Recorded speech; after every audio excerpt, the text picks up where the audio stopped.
Hello and welcome to another episode of Dafuq Did I Just Watch? With your host as always, McLemore. This week we'll be recapping and reviewing Marvel's latest Super Team Assembly movie. That's right, we're talking Thunderbolts.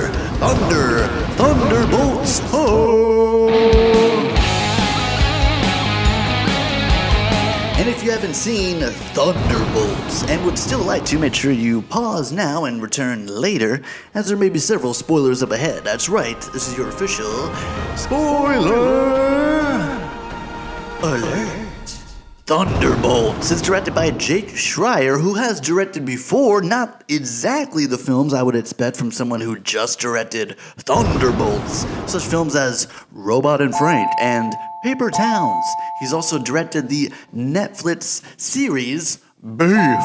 And so with his previous projects leaning more towards drama, it is interesting to watch Schreier dip a toe into the more action superhero genre, and he just doesn't dip a toe, he goes full cannonball and just dives right into the deep end with Thunderbolts. Because yes, at the end of the day, it is an action movie. It is a bang bang shoot 'em up superhero kind of a film, but that's not to say that there isn't heart and emotion in this movie. There's heavy themes of like depression and searching for meaning and looking for fulfillment in life, and heavy themes that could have easily taken a backseat to the more bang action explosion, but instead Schreier does a truly masterful job of balancing both the action and the heavier themes of the movie. And let's jump into the cast of the film, starting with arguably our main character, arguably the leader of the Thunderbolts, arguably the one who gets the sequel, right? This is sort of a sequel to Black Widow, you could say. It feels mostly in the Pugh verse, in the Florence Pugh kind of zone.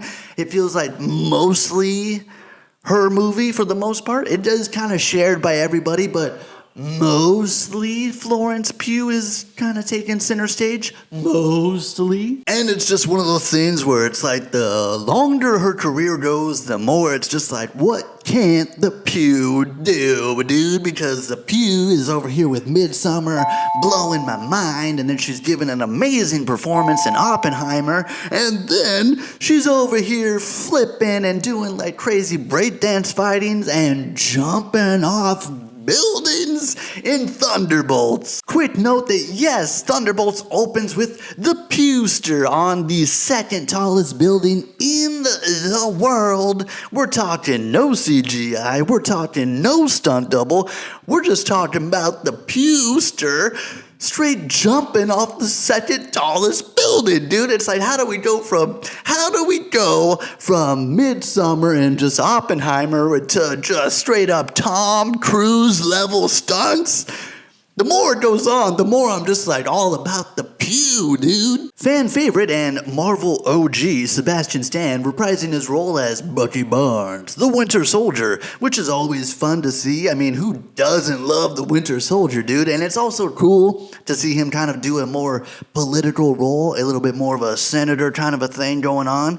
And that makes it even more fun when he goes full on what the buck and just like goes full Winter Soldier again, which is always a great treat. Hannah John-Kamen reprising her role as Ghost from Quantumania. She's fine. She's definitely there in the movie for sure.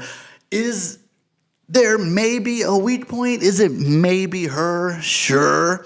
Can you kind of tell that she's maybe one of the least popular due to the amount of screen time compared to like others? She's fine. Would the movie be that different without her? I don't think so. Could she have been replaced with anybody or nobody, and would it have made a difference? I don't think so.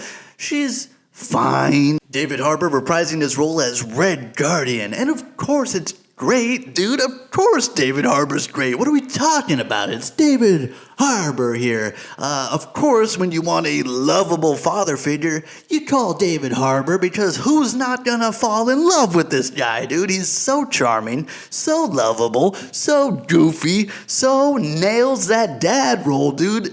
Of course, David Harbour could do no wrong, and he's great in this movie. Wyatt Russell also reprising his role as John Walker, U.S. agent, other Captain America. And I could be very biased on Wyatt Russell. I could be so biased on Wyatt Russell because I love Kurt Russell so much. I love Kurt Russell with all my heart. And so, of course, that love is going to transcend into the Nepo baby that is his son. And it's just maybe my own Kurt Russell bias, dude, but Wyatt Russell could do no wrong in my eye. Louis Pullman in the film as well, and I was a little bit hesitant when I heard about Louis Pullman. I feel like up until now I've been very underwhelmed by most of his performances. I saw him in that movie Riff Raff, very meh. He was also in like Outer Range, kind of meh. Everything I've seen him in, I feel like I get very meh kind of vibes. So going into Thunderbolts, I was ready for the meh. I was ready to get hit with the meh. Turns out he's pretty good. Turns out he's finally maybe turning a corner because this movie, he was pretty good. And finally, that brings us to our leader of the team, our team assembler, our Nick Fury to these new Avengers, you might say. Julia Louis-Dreyfus, JLD, finally in the MCU, and nobody was more excited than me, being a huge Seinfeld fan, being such a fan of Veep, being such a fan of someone who hasn't stopped working ever, dude. So much talent from Julia Louis-Dreyfus. And of course she's great, dude. Of course Julia Louise is amazing in this as she is in everything else, dude. And I love her being in that gray zone, dude. Not a good guy, not a bad guy, just over here somewhere in between, floating on both sides. I love it. And so, overall, what do we give a movie like Thunderbolts? What do we rate a movie like Thunderbolts? Is it Marvel's greatest achievement ever? I don't think so. Is it one of Marvel's better films in recent history? Yes, for sure it is, dude.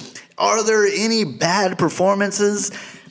Maybe Ghost is a little kind of like meh, but overall, it's loaded, dude. Florence, Pugh destroying David Harbour, heavy hitter Wyatt Russell, Julia Louise, these are all amazing performances, so it's okay if, Ghost is like kind of in the back seat. That's fine because we've got all these amazing performances that make up for it, and the action is done very well in a way that makes it sort of more ground level, which makes it more fun for us mortals here on Earth, right? Like, it's fun to watch Superman fight Superman, that's cool, but somehow being more relatable to the superheroes makes it more fun, right? Having these on-the-ground superheroes is kind of nice break after a while, right? From fighting in space so much, it's kind of nice to be back on Earth, you know what I mean? Like just fighting in the streets of New York. And so is Thunderbolts Marvel's